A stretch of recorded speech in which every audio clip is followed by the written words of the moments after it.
Hey ladies, how's everybody doing? We have two parshas this week, and those parshas are Achrei Mot and Kedoshim. Achrei Mot means after the death of, and it's all these commandments that were given in the aftermath of the dying of the two sons of Aaron that we discussed in Parshat Shemini. And then Kedoshim really means holiness and or holy. And it starts with the commandment, Kadoshim tiyu ki kadosh ani Hashem Elokechem, that Hashem commanded the Jewish people to be holy because I am holy. The Lord your God is holy. It's like very strange. It's a strange pasuk which tells us to be holy because Hashem is holy. And I know I've spoken about it before that what does it mean to be holy? How do we even be holy, and how do we compare ourselves to Hashem at all? Because obviously Hashem is holy, because Hashem is completely removed from this world, and that is impossible for a human being to reach. Like, we're finite, and we have drives, and we have desires, and we have issues, and Yetzer Hara, and we have free will, so we have all these like distractions, and we have all these things, and obviously Hashem doesn't have that. I mean, he is complete independence. He is completely perfect and good. And so there's no question that Hashem can be holy if we understand holiness to mean this removal from all drives and all desires, and, using the physical and elevating the physical. All of this doesn't really apply to Hashem. Of course he's holy. But how can we be holy? It's like a completely bizarre expectation. So I want to talk about that for a few minutes, and then I want to talk about the ability to pray for your fellow man. That is something that we're learning now in our Chavruta hour, where we're talking about the gates of tefillah, a prayer. And we're talking about specifically, which is interesting because we right now are going through all the parshas in the book of Vayikra, Leviticus, Vayikra, which means to call out. And that is the prayer gate. The idea of prayer that we're discussing now is the calling out to Hashem. So I want to discuss that also. Remind me. And last but not least, I want to somehow connect it to the time period that we're in, which is Sfirat HaOmer on one hand. On the other hand, it's also a very difficult time that we're going through politically and security-wise, because we are going back to war. And I know we've been in a war for the last year and a half, but we're kind of going back to real fighting, which sort of brings into stark reality or stark contrast the difference between the Jews who are going into war and actually like serving the soldiers, and a lot of political I would call it insanity that's going on in the Knesset with regard to the yeshiva guys who are, in general, I wouldn't say completely because it's not true, a lot of yeshiva guys are now starting to realize that they need to take responsibility for the Jewish people, which is amazing. And it's obvious on one hand, but it's a really big deal because it's changing the whole culture of the yeshiva world in Israel. I don't know if it's happening yet in the States, so I don't know if you notice it, but in Israel there is a change that's happening despite the rabbis, despite the Knesset members, despite all the politics. There is a change that's happening. More yeshivish people or more Haredi people are going to units in the army. More of my friends who I know for a fact were never going to send their kids to the army because it just wasn't part of the culture. Like, you have to understand that the whole culture has to change, and it's going to take time, but it is changing. So anyway, I want to discuss that for afterwards. And okay, here we go.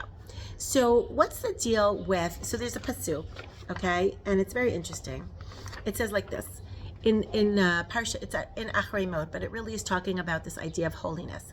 It says like this: V'yidaber Hashem el Moshe lemor. Tell Moshe to tell the Jewish people, Daber el bnei Israel, ve'amarta alehem, Ani Hashem Elokechem, I am the Lord your God. K'ma'aseh eretz Mitzrayim asher yeshavtem ba lo ta'asu.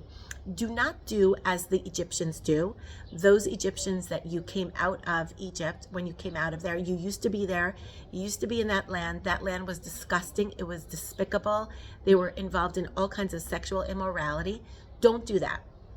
Ukema'aseh Eretz Canaan, and like the deeds of the Canaanites, Asher ani mevi etchem shama, I'm about to bring you in there, like from the kettle to the fire, like, you know, you came out of Mitzrayim, pretty disgusting place, and you're going into Eretz Canaan, which is the land of Israel, by the way, okay, but it still was inhabited by a lot of Goyim and a lot of not only non-Jews, but like very badly behaving people, human beings, and there was a lot of evil there. The Canaanites were known to be very, very disgusting people as well, but especially in the area of idol worship. It was known that when the Jewish people came into Israel, there was like idols everywhere, under every tree and under every mountain was an idol. And that is also Kima'aseh Eretz Canaan lo ta'asu. Okay, the country that you came out of is Mitzrayim. Don't do like they did, and don't do like the Canaanites that I'm bringing you into their land. So you need to stay away from all these specific deeds, which are sexual immorality and avodah zarah, idol worship. Says Netivot Shalom. Hold on. Why are you again basically like summing up this whole parsha where Hashem is telling the Jewish people, do not serve idols, do not do sexual immorality, keep Shabbat, do all these activities and deeds that are good deeds and that bring you to a level of holiness? Why is he now stressing, don't do like the Mitzrayim did and don't do like the Canaanites are doing, because those are the things that they do and you are not befitting of that sort of behavior. So why say it again? You already told us. Yeah, we got it. These are the actions that you're supposed to do. These are the commandments. These are the negative commandments. That's the whole parsha, is sort of dealing with commandments that are going to bring us to a level of holiness. So hold on a second. So we asked before, how could we even compare Ki Kadosh Ani Hashem Elokechem, that Hashem is holy, and how do we even understand this word of holiness? And I know I've spoken about this idea before, that just the level to which you are connected to Hashem, to that extent you are holy. But the Netivot Shalom here is talking about a different level, and he says that there are things that we have to do, or there are ways that we need to behave, in which we have to behave, that are very different from the non-Jews. And the reason is that we are Hashem's children. And he brings this thing that he actually brings a lot. There is a pasuk in Tehillim that says, Musar Hashem b'ni al tim'as. Do not, Musar Hashem means like the Musar of Hashem, or the criticism of Hashem, or the Torah of Hashem. Do not tim'as, which means do not degrade. Okay? Musar Hashem b'ni al tim'as. My son, you should not degrade the words of Hashem, or the critique of Hashem, or the Torah of Hashem. So, says Netivot Shalom, you should read it differently. Musar Hashem, the biggest musar of Hashem, the biggest critique, the biggest message that Hashem is trying to give over to you is b'ni. You are b'ni. You are my son. Al tim'as. Do not degrade yourself. Do not degrade. It's not that you shouldn't degrade the message. No, do not degrade yourself, because you are a child of Hashem. B'ni, al tim'as atzmecha. You should not degrade yourself with behaviors that are not befitting the son of a king, the child of a king. You're the child of Hashem. So he describes and he explains that the reason why Hashem is bringing up the idea of Canaan and Egypt right now is that you cannot behave the way the Egyptians behave, or the way that the Canaanites behave, even if you're doing everything okay. You're doing everything mutar, you're doing everything permitted. So you're not allowed to degrade yourself by behaving in the way that they do those same things. Let's say you're doing permitted things. You're married, you're having relations with your spouse. which is perfectly fine. It's perfectly great. But, or you are not, it's not that you're doing anything wrong, or like you're not worshiping idols, but you're basically like just doing things that are not giving power or giving the unique and only power to Hashem, but you're kind of like thinking about other powers in the world as well, and you're giving a lot of power to those other like aspects in the world. So you are behaving in a way that is maybe halachically okay, but it's not befitting the son of a king. It's not befitting the child of a king. And that's why Hashem is saying, you are my child. Ki kadosh ani Hashem Elokechem. You ani Hashem Elokechem. I am your God, and I created you, and I created you as my child. You're my child. You're very different from the other nations.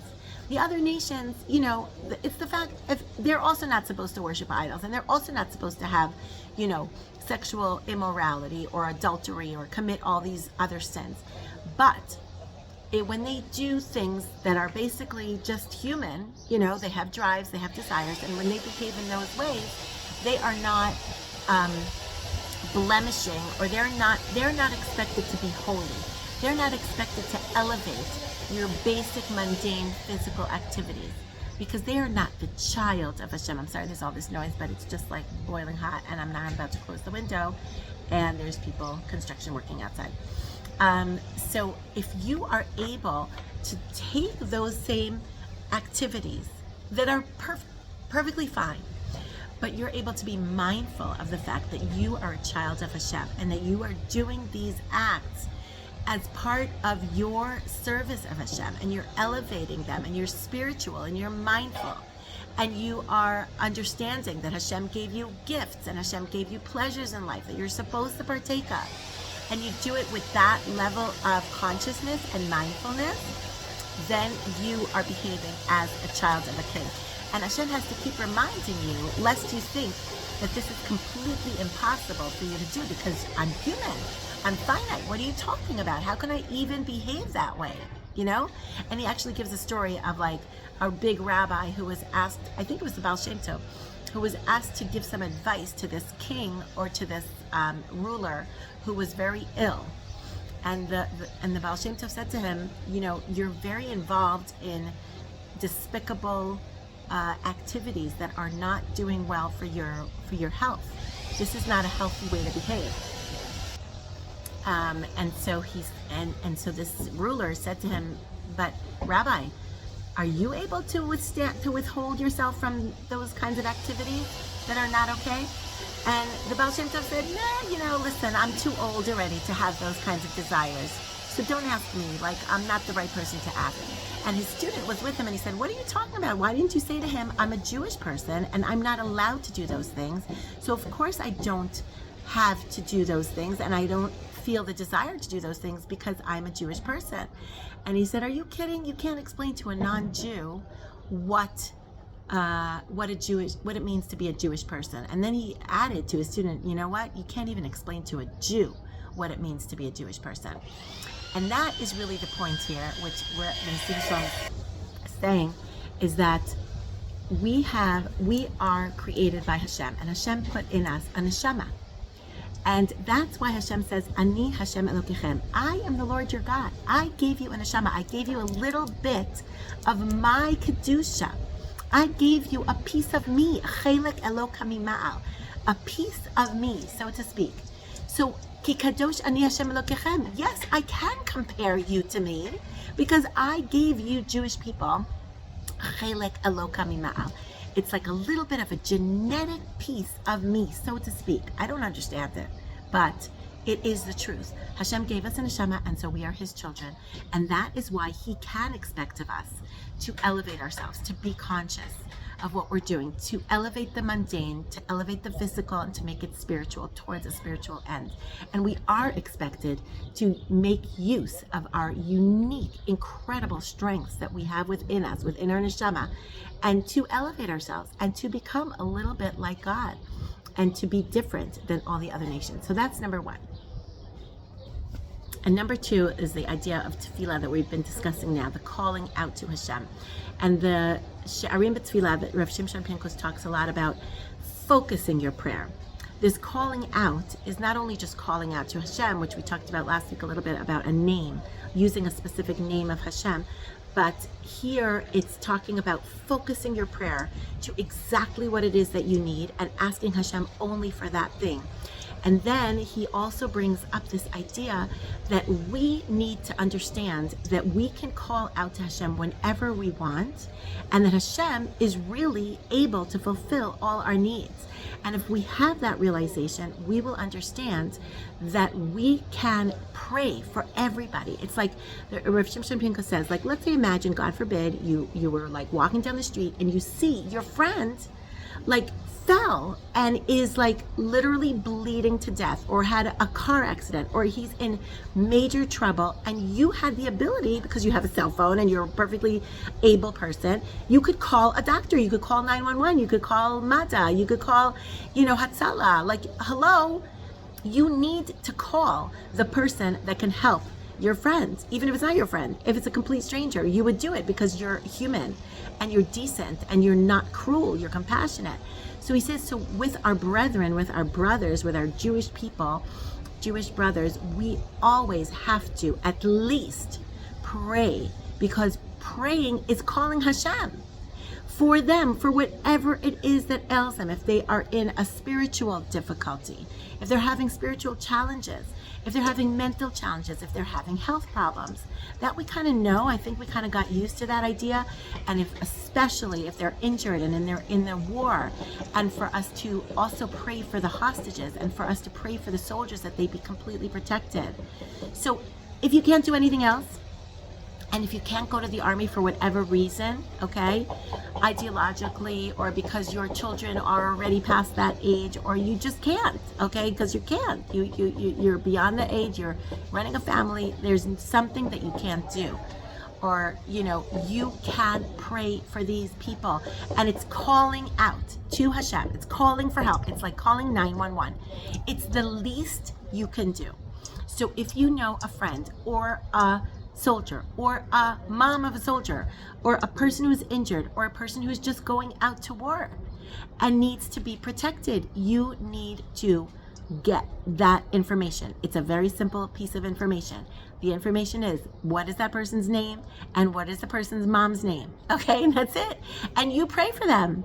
And it doesn't mean you have to say a ton of Tehillim, and it doesn't mean you have to completely like stand and pray with a siddur, if that's not your thing and if you don't have that kind of time. Utter a prayer to Hashem. Hashem, please protect this soldier. Please heal the soldier. Please cure this person from the car accident. Please, please, please, please do these things, because Hashem is the best Hatzalah that there is. And he can do everything. And he loves you. And you are his child. So we need to get with the program, and we need to behave as holy people, and we need to use our ability to pray, to call Hashem, call out to Hashem, and ask for help for our Jewish brothers and sisters. Have a good Shabbos, everybody. And, you can like and join my YouTube channel, as well as liking and following me on Instagram, Reconnection Trips. And have a good Shabbos and all the best.